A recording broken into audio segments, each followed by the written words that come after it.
everybody, and welcome to my plus size grandma with Miss Coco Bowden. Y'all, I was just sitting here this morning out in the car, getting ready to go run some errands and stuff. And I was thinking, sometimes we are just too judgmental of one another, and we think that people can just get over what they've been through without having understanding. And so I want to talk a little bit about mental health today, this morning. And I want to start by saying that I do suffer from some mental illnesses. I do. But it does not stop me from, being the person that I am. It's a fact of my behavior. And these are things that, mental health is just like any other disease out here. It has to be treated. And when we don't treat it, guess what? We get out of control. And when we get out of control, we can't live our lives to the fullest. And that's what I found was happening with me. I was out of control for years. Ever since a child, I was out of control. And as if you listen to my podcast, I tell you, I go through, whatever comes to my mind on that day that I'm doing the podcast, or if I'm going through something. I love to share it because you need to know that I'm a real person and you're a real person too. And we just can't push people to the side and think that we're going to have an okay world, or okay society, because we're not. Because there are people that have been hurt deeply, and for whatever reason they shut down, and we don't know why they shut down, but somebody like a therapist is trained to do that. Is trained to work with a person and get to the bottom of it so they can get back out here living. Some people never recover, and some people do. Your mental health is the state of your mind. It's the state of your mind. And so, like me, I shut down at a young age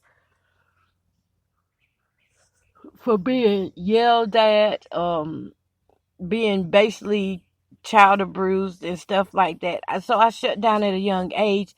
I didn't process much of anything. I just, tried to do what I had to do to survive.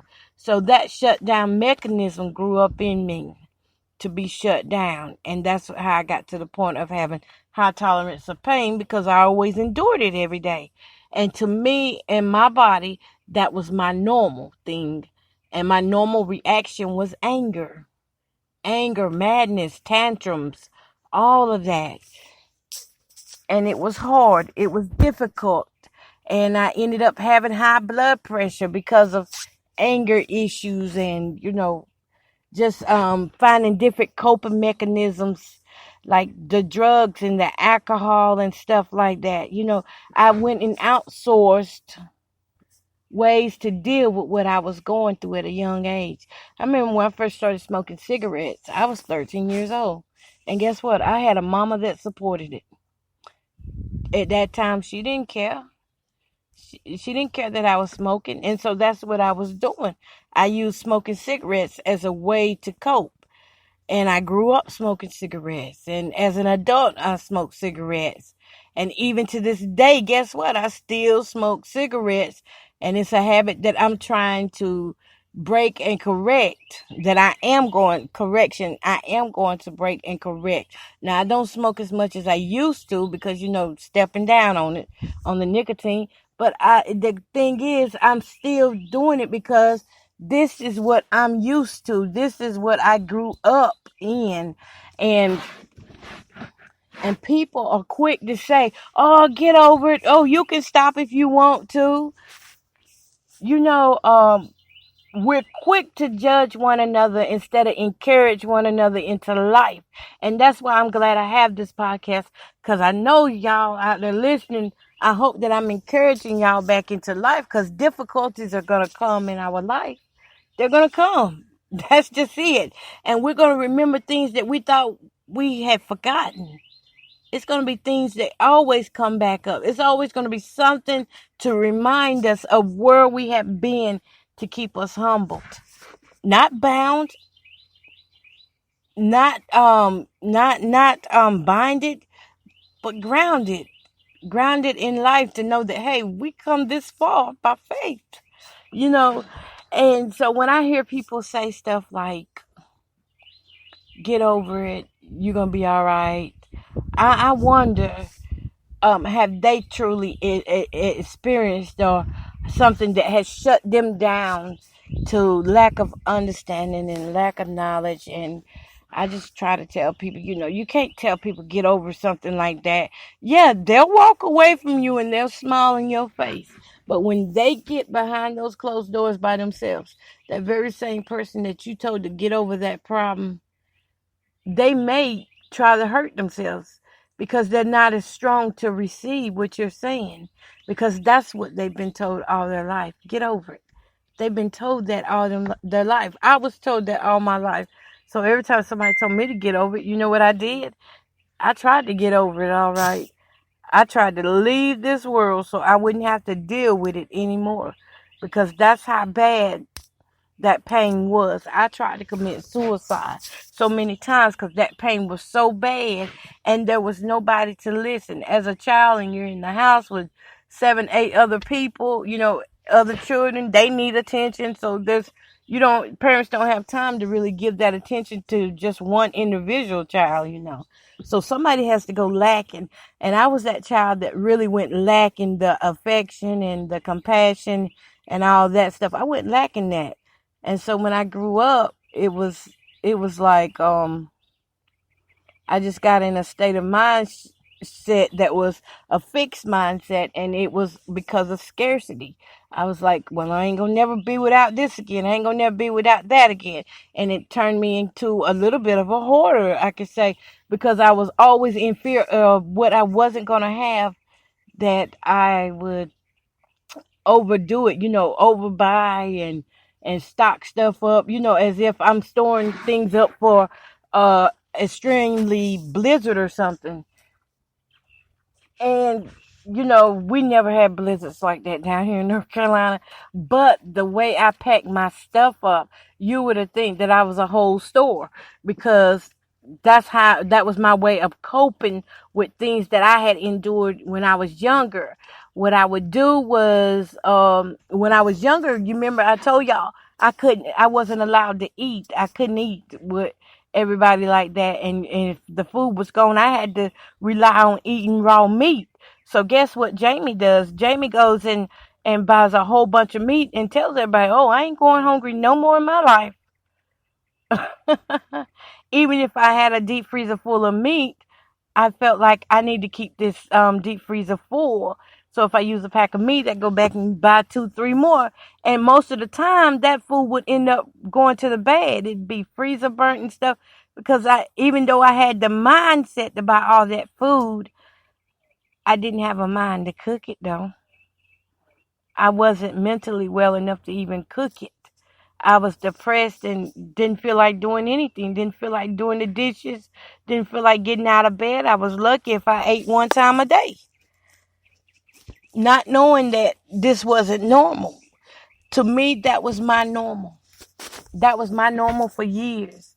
Just buying it in the grocery store. Not just because I have a big eye for things, but because that mindset was already, that's how I survived, was storing stuff up to eat for whenever I didn't have, for whenever I couldn't get food that was hot prepared meals. Let me say it like that.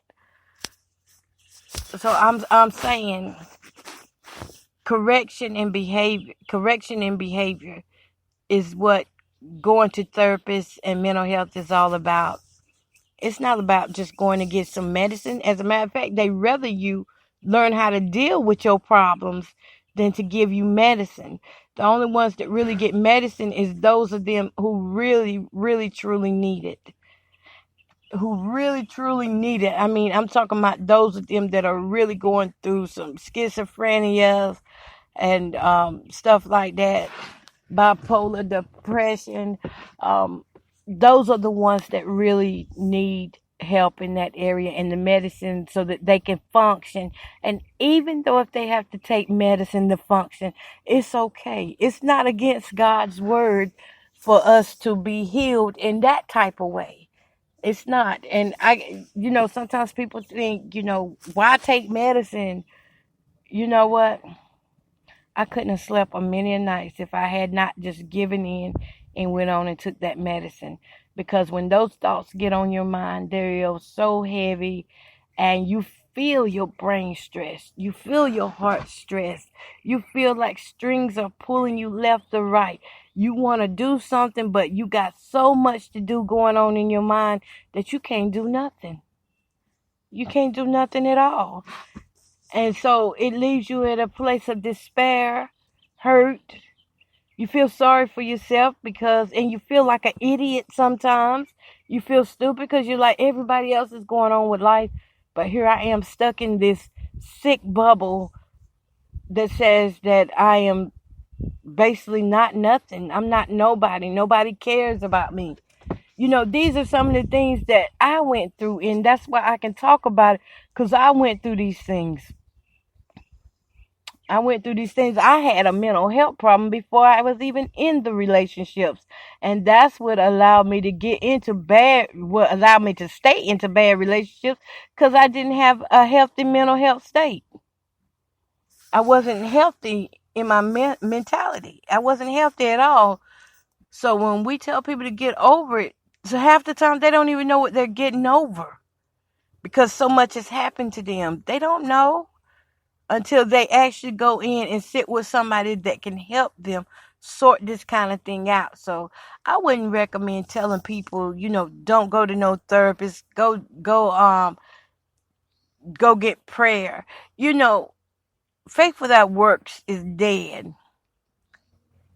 And in the Bible, it talks about, I think it's in James, when it talks about why pray when you can go and bless your brother or sister. You know what I'm saying?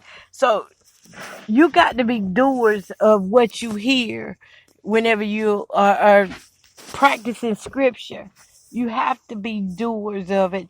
Prayer is good, and prayer is our communication to God. Don't stop praying by all means, because when you pray,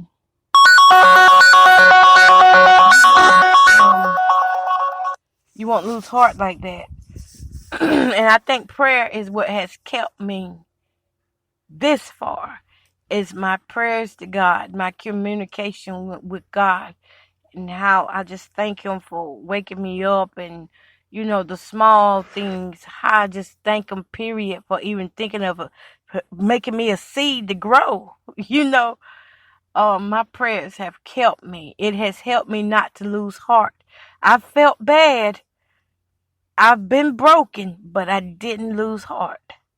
And that's what I want to encourage somebody today that's listening that does not understand mental illness. I want to encourage you to take time and be patient with that person that's going through that anxiety attack. Try to see things from their point of view.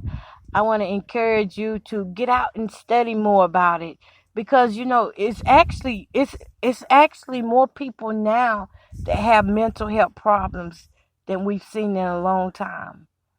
And I'm talking about it's everybody from the bishops, the pastors, if the lawyers. These people are looking at evidence and evidence in your life, and they're looking at evidence from crime scenes and stuff. And those are mental pictures that they can't get out of their head either. So don't think that you can't be productive and still have this type of illness, because you can. And can you be healed from it? Yes, you can. Some people are healed from it. Some people will go to therapy and they don't need it anymore the rest of their life.